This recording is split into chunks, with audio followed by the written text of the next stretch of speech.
Hi guys, I wanted to show you my swatching notebook. Unlike other more professional and practiced artists, I'm just going right into an old sort of recycled notebook. I think this might have been my son's a long time ago. I keep all of his old school supplies. But anyway, if I do it into this notebook, then each page, I can pull out each page and I'm keeping a larger version and then a smaller version. So I'm trying to do watercolors at the front and then gouache in the back. Although some of my paints are in between gouache and watercolor. And of course, some of the student grade watercolors that are in pans are actually gouache. They're more gouache-like than, they're just kind of in between. So I know that, and so I don't need to write that on every one, but I thought this writing it up on the top in a gray marker would be a quick way to categorize this. So I was trying to do it just on whatever little random, I'm pointing at this one, little random extra pieces that I had. And I don't like it like this. I like it like full page. So let me just show you. So this one is my Kuretake colors. Here are the colors. And then the same colors here. And then I did a grid. Of course, I don't need to show what lemon yellow and lemon yellow look like. So I stopped right at the diagonal where they would have met. And also I didn't do the black on the crossways one. And there is white provided, so I could have kept going and done this section mixed with white, olive green, white, but that's okay. I think this gives me enough information. Here's some other times that I tried doing the same. I did smaller swatching and I just wasn't happy with it. This gives me more information. Like, check out this whole range of greens and then all these really subtle sort of shade colors, and you can't really tell that from here. So, and then this one I did on kind of wimpy drawing paper, which would have been fine with gouache, which sits on top, but watercolor soaks in. So I'll redo this one, but I love this idea that I can quickly say like, oh, that's the one that's in the Schminky. This is called the Schminky whiskey tin because it has this little water reservoir here. It looks like a flask, whiskey flask, and which I never use, so I didn't need to get that. So this is the way that I have the colors laid out in the tin, and this is a mix of brands, and I wrote down I have Schminky, Daniel Smith, M. Graham. And then this is just, I had a little bit of extra paint left over, so I just wanted to remember some of the sort of quick nuanced colors that I can get using these. Oh, and so let me quickly tell you this. You already know this, I'm sure, but I like having these are my basic colors, and for me it doesn't matter exactly what they are, but I always like to have a cool and a warm yellow, cool and warm red, cool and warm blue. And then I feel like that's my basic, that's my foundation. And then from there, I add these other colors. In this palette, you can see I dip into some of them really a lot. Like this is my M. Graham cadmium yellow, and it's almost gone. But these two, the sepia brown and the permanent green, I end up not using them because I prefer to mix my brown and mix my green. So I probably could pull these out and put something else in there instead. So my koi watercolors, and then, so it just, I swatched the colors, and you can't see, but I even swatched the white, and then I just sort of played on the side. Derwent. I didn't know whether to write watercolor or what. I think I will write watercolor, but these are more like ink. Once you paint them on paper and they dry, they're more like ink, permanent ink. So I need to say somewhere like ink like watercolors up here. So one of the reasons I love having this set is I've been using these and mixing colors to prepare a sheet to paint in gouache on top. This is some old watercolors that I had in a tube, and I'd even forgotten what they looked like. And I realized when I did this sort of quick color wheel that I don't really need, in order to get these colors, I don't need red. I can achieve those colors with these three. So, you know, note to self, if I'm ever in another situation where I want to bring the basic colors, I could bring crimson, blue, and yellow. Well, it's called ultramarine, crimson, and cadmium yellow. So I can achieve all the colors I wish with these, and then I would have room in my palette for something else. Like if it's a 6, if it holds 6, then I could do these 3 and then 3 of something else. Then these are those, you know, when you've been doing art for a long time, you end up with just like random paints. So I have this one hard set. It's the price tag on it, this upside down. The price tag says Hobby Lobby $1.99. So if that gives you any idea how old that is. This is Grumbacher opaque watercolor, which actually, that is what they call gouache. So this isn't necessarily watercolor, it's actually gouache, but opaque. I don't care. Like, I know these belong to me and I know what they can do.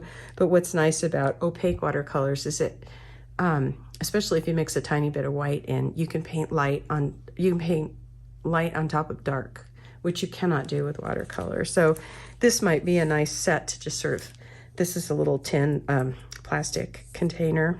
So this might be something nice to just sort of throw in and keep as a backup if I'm working in a watercolor and getting frustrated and I need to go opaque. This might be nice to sort of have along. And then this is Royal Langnickel Essentials watercolor, and I looked it up, and it's the reviews are horrible, and it was a gift. I think because somebody tried it out and they're like, oh, Arlie's an artist, she'll figure out what to do with these. But these are very watery, which that's nice too. And I think they're on Amazon, they're like $6 or something. But I liked this pink. So anyway, so that's what you get out of swatching. You know, I was thinking, I never have any pink. And then, you know, now that I'm looking back through here, I see a lot of pinks. So I don't know what I was talking about. I was just being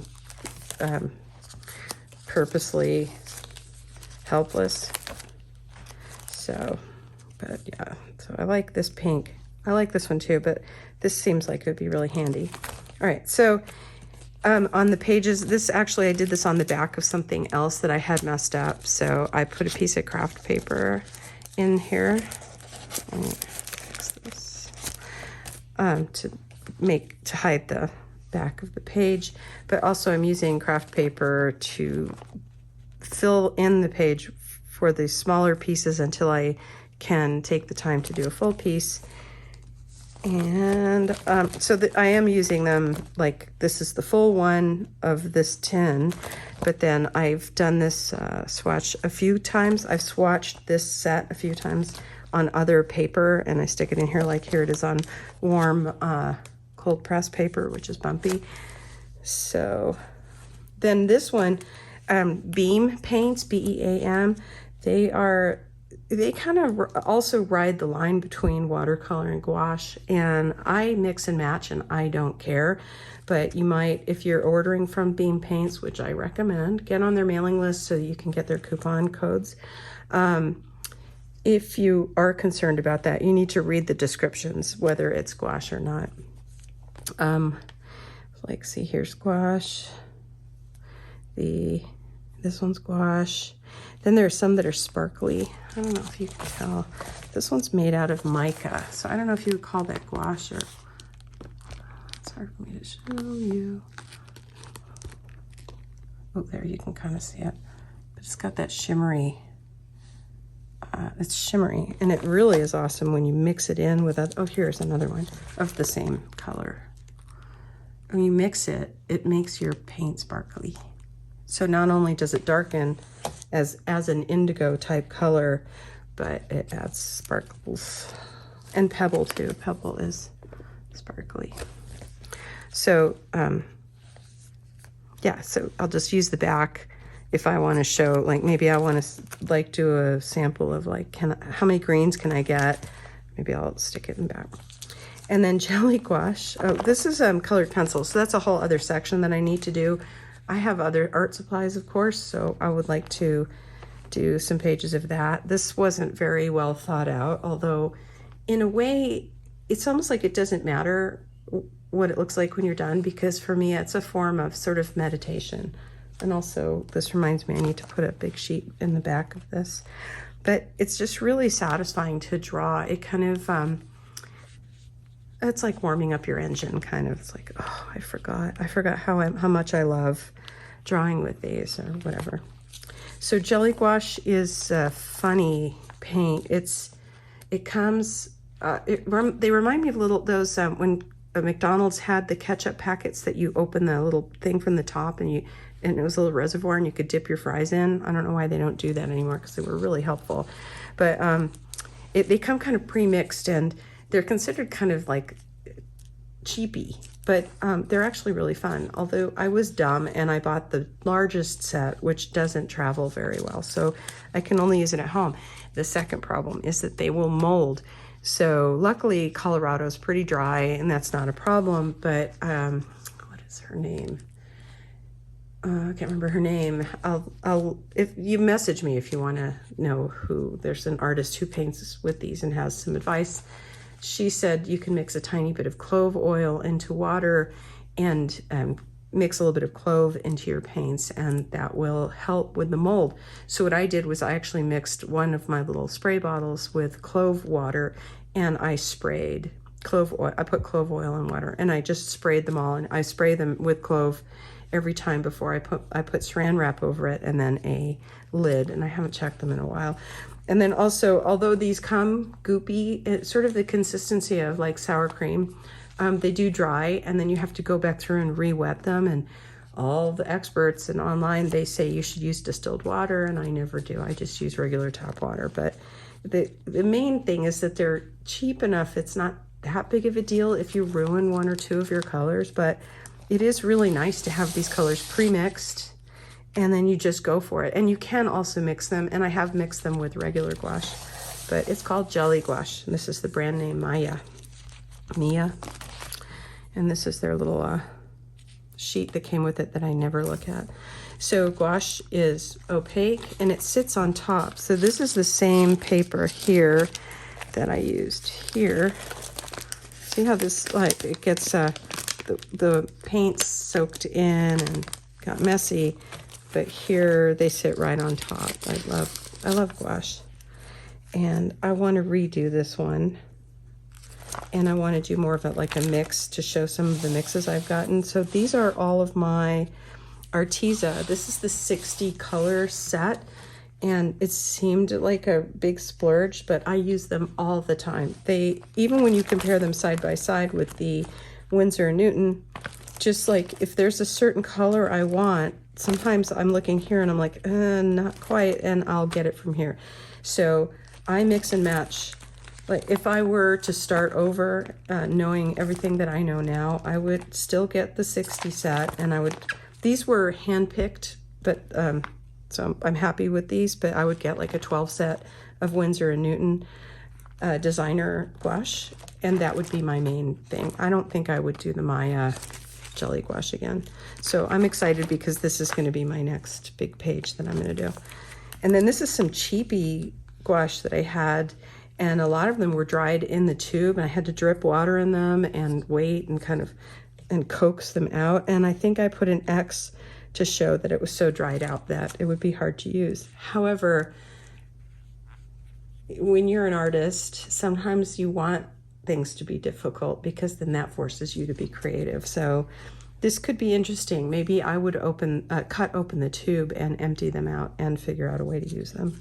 I just hate throwing things away. So this is a travel tin that I took with me all last year when I was learning gouache, and I only had these 4 colors plus white. I chose, so Schminke watercolors, gouache is really expensive compared to the other ones.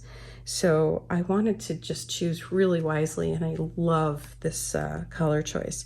So one thing that I've learned is that you can use indigo and cadmium yellow or I think Hansa yellow too, to create greens. And so that means I don't need greens. And then therefore, I can create any color within here. You can see I have purples, lilacs, oranges.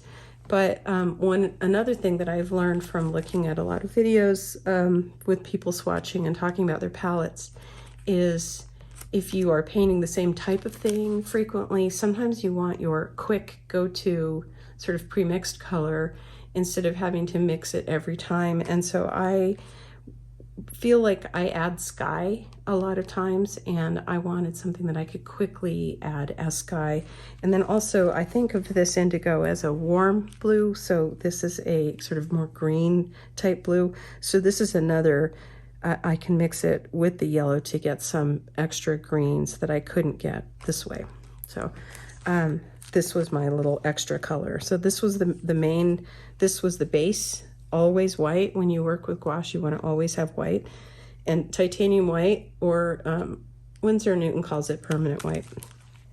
Zinc white is more transparent, and you can also use other forms of white. If you wanted to tone your painting, you could take your titanium white and add a little bit of yellow, or add a little bit of crimson and turn it pink, or add a little bit of ochre, and you could tone it ahead of time, and then your entire painting will take on a little shift and change the atmosphere.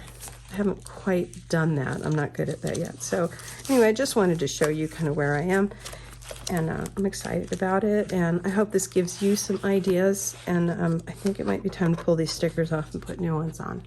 Thanks for watching.